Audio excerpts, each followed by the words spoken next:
Добре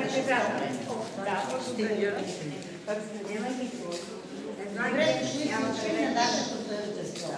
Много се радвам да ви посрещнем и да ви нагостим. Може да не е много, но ще посидите на строго. Нашата трапеза се състои от хляб, измесен от сръчните ръце на баба Войка, най-възрастния член на пенсионерския клуб. Извинявам се, че не казвам за баба Верка, но тя е приятел на служба. Тя е приятел на клуба, но пак е като член. Другото, което имаме Боб Гарне, направено от теминка. Браво, най-менка. Има торта.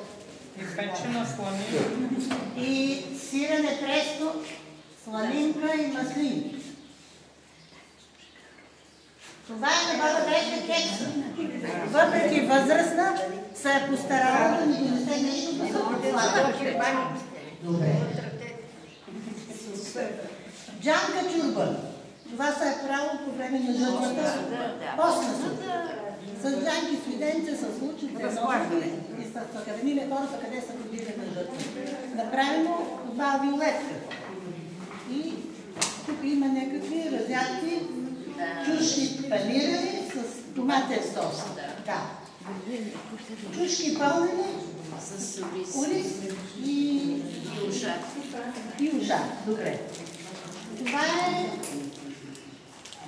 е летен таратор. Матварски таратор. С краставичка, с лук, и водачка, с лучица и малко. Копрет. И копрет.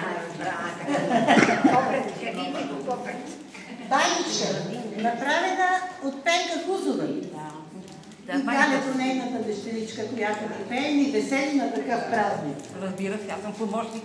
Лютичка, трябва да е от Мариана Петкова. Не, от Мариана. Не от Ганка. От Ганка. От Ганка Маринова. Извинявам се много.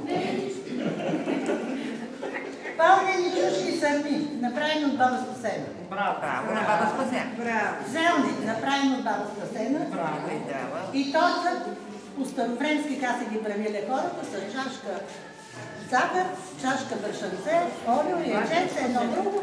Или, каква беше? Неделя ли беше? Каква ви име науча сега? По-модерно. Само, че тук няма химия, тук е всичко естествено. Домашен суджук. Направен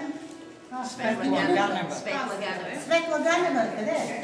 Председател на пенсионерския. Води децата да се обличат. Тя е ангажирана много се отдава.